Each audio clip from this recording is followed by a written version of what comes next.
Thu Hà xin kính chào khán giả của đài CBN TV với chương trình Người Việt trên nước Mỹ. Và hôm nay chúng tôi rất hân hạnh mời một vị khách từ rất xa nhưng cũng rất gần với chúng ta. Ông đến từ thủ phủ Sacramento của tiểu bang California. Và chúng tôi hân hạnh được mời ông tới. Đó là ông Anthony Randon.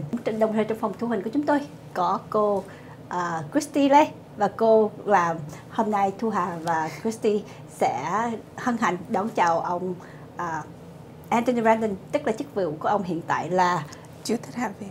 Vâng, Chủ tịch Hạ viện của tiểu bang California, là một trong những nhân vật rất là quan trọng ở tại thủ phủ Sacramento. Và let's we a little introductions about yourself. So Christy, we start with you first. Should we start with the speaker first? Yes, but then you will. You're right. Okay. So, hello everybody. Xin chào, Christy xin gửi lời chào đến quý vị khán giả đang xem đài CBN 18.14. Như chị Thu Hà cho Christy, cảm ơn chị Thu Hà đã cho Christy cơ hội gửi lời chào đến quý vị khán giả cũng như là giới thiệu một chút xíu về mình. Nhưng mà Christy biết là Christy cũng lên đài CBN mấy lần rồi và Christy cũng có mặt trong cộng đồng Việt Nam của mình, giúp cho rất là nhiều người trong Việt Nam của mình trong cộng đồng. Nên Christy một lần nữa gửi lời chào đến quý vị khán giả và gửi lời chào đến cộng đồng Việt Nam tại Orange County. Now, Speaker Anthony Randon, so can you tell us a little bit about yourself for the audience of the Sure. Vietnamese community today? Sure. I was born in Los Angeles and grew up in Los Angeles County. Worked in the nonprofit sector for about 20 years, mostly early childhood education programs and also gang reduction programs. I ran for state assembly in 2012, got elected in 2012, and became the speaker in 2014. My district is mostly in southeast Los Angeles County, communities like Lakewood, Paramount, Hawaiian Gardens, and Long Beach. Christy, Viện. Kính thưa quý vị, vừa rồi chị Thu Hà có hỏi ông Anthony Randon xem là trước khi mà ông làm Chủ tịch Hạ viện thì ông đã làm những việc gì.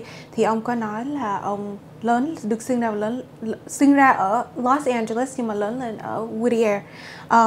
Và ông trong suốt 20 năm thì ông phục vụ rất là nhiều người trong các tổ chức bất vụ lợi. Và cho đến năm 2012 thì ông được đắc cử vào Hạ viện. Và đến năm 2014 thì ông được đắc cử vào làm Chủ tịch Hạ viện. Yeah. So, Christy, chức Chủ tịch Hạ viện là một cái chức cao không? Chức Chủ tịch Hạ viện, kính thưa quý vị, là cái chức cao nhất trong Hạ viện, là cái tiếng Anh gọi là Speaker of the Assembly. Yeah. I just asked Christy, how important is the Speaker of the Assembly? And she said, well, the highest in the Assembly of Sacramento. So Christy, your next question. Yeah, of course. So, so can you talk a little bit about you talk about your background, right, in terms of how you got elected. Now, we would like to know more about your before you even work for nonprofits. You are what degree or what major that led you to become the speaker? Sure. I started college late. I started college at around the age of 20. I was not a very good high school student at all, and I started community college, around the age of 20 after working full time. But I ended up studying philosophy, mostly philosophy. Ended up getting a bachelor's degree, a master's degree, a PhD, wow, and I did some postdoctoral work in Boston as well. Wow, okay. Kính thưa quý vị, vừa rồi ông Anthony Randon vừa cho quý vị biết là khi mà ông học trung học thì ông không phải là một học sinh giỏi lắm, nhưng mà ông đã dành rất là nhiều thời gian trong college để mà đại học cộng đồng, và từ đó thì ông lấy ra trường bằng triết lý chính trị, và đó là cái con đường dẫn ông đến con đường phục vụ cộng đồng, là một chủ tịch Hạ viện. Thank you for sharing of your background with the academic, and that's a good thing. Encourage a lot of young people. You don't have to be bright in school, but if you stick your goal and then, with all the good educations that the government offer, you can achieve your dream, whatever dream that might be. Right. Yeah, I was very fortunate that I grew up in a time in California where tuition at the community college system, the UC system, the Cal State system was much lower, and that enabled me to do that. We still have a lot of programs in the state to try to make sure that college is affordable. Thank you. It's a lot in Orange County. We have a large population of API community, and so. How about in your district, of all the cities that you serve in your district? What's the percent of API coming? It's small, actually. The API population in my district is only about 6%.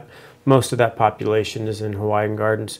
But my district is adjacent to little Cambodia town in Long Beach.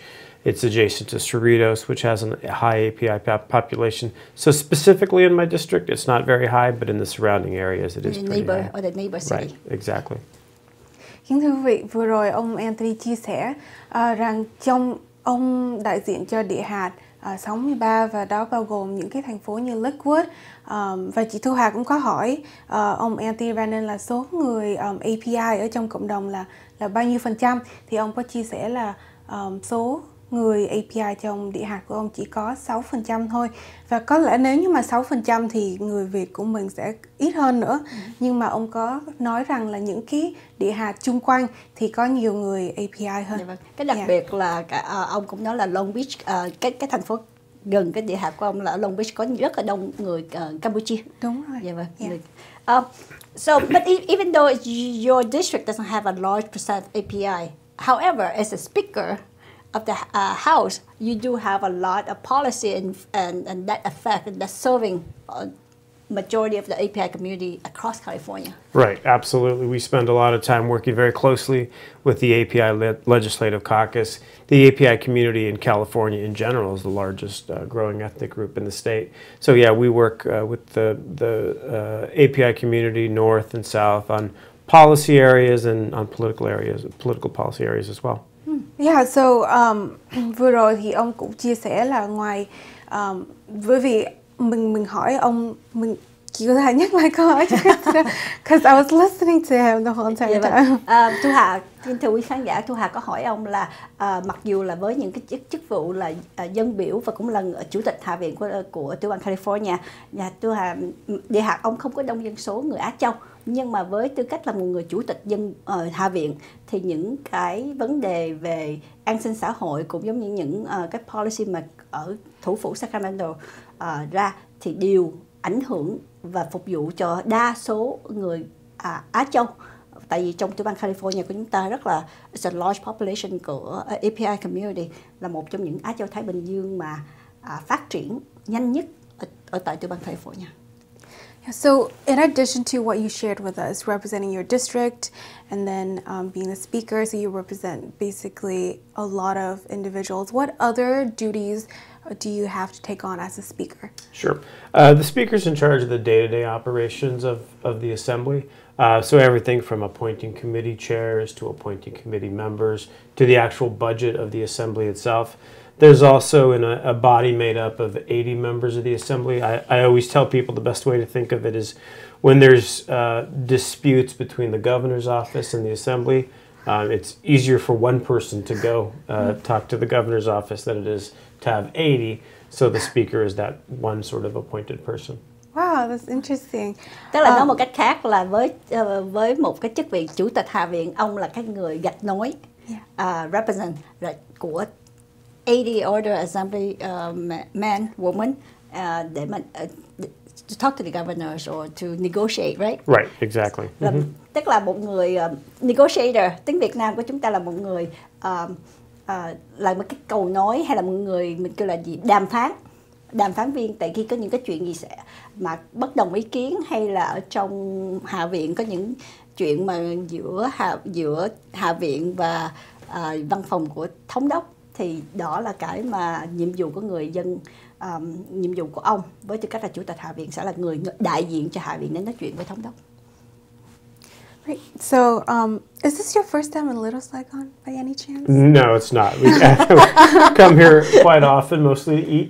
And then we have friends in the community as well. So I come here fairly often.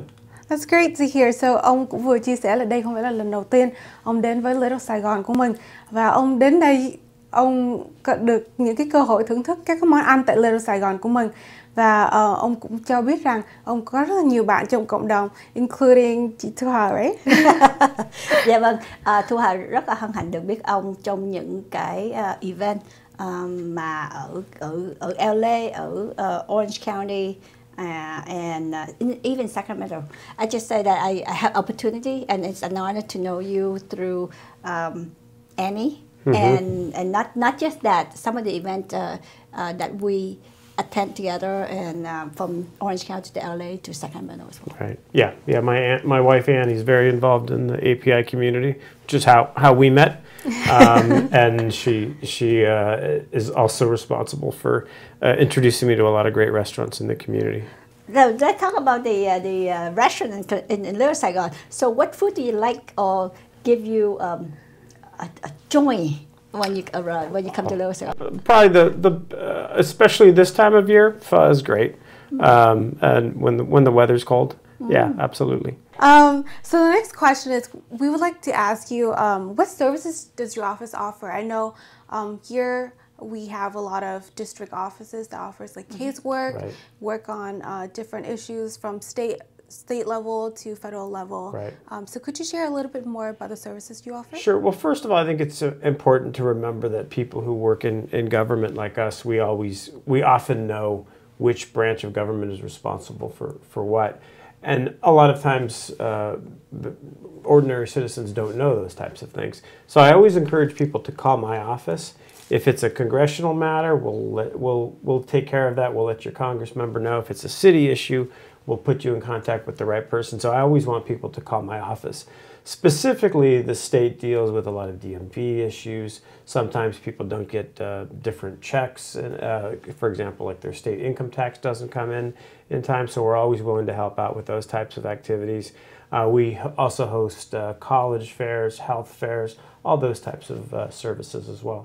Thưa quý vị, vừa rồi Christy cũng muốn hỏi ông Anthony Randon xem là văn phòng của ông có những cái dịch vụ gì để giúp các cử tri trong địa hạt.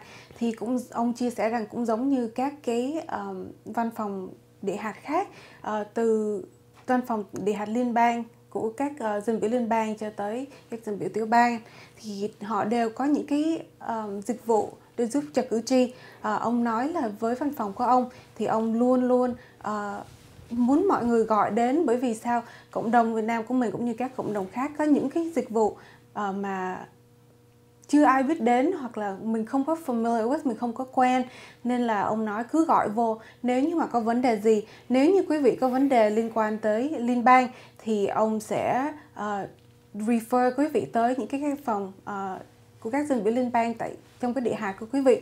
Hoặc là nếu như quý vị có những cái vấn đề về vấn đề liên quan tới tiểu bang thì ông cũng sẽ có thể refer quý vị tới những cái văn phòng địa hạt mà có thể giúp quý vị với những cái cho quý vị những cái dịch vụ tiểu bang. I do have a question.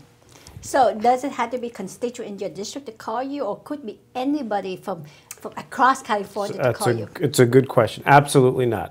Anybody from throughout the state can call our office, and we'll get you an answer.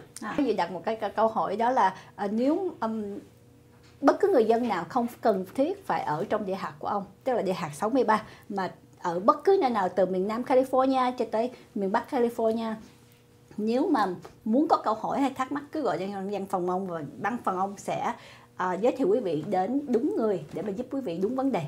Và xin quý vị đừng rời khỏi màn ảnh, chúng tôi sẽ trở lại sau một vài thông tin thương mại. Xin cảm ơn.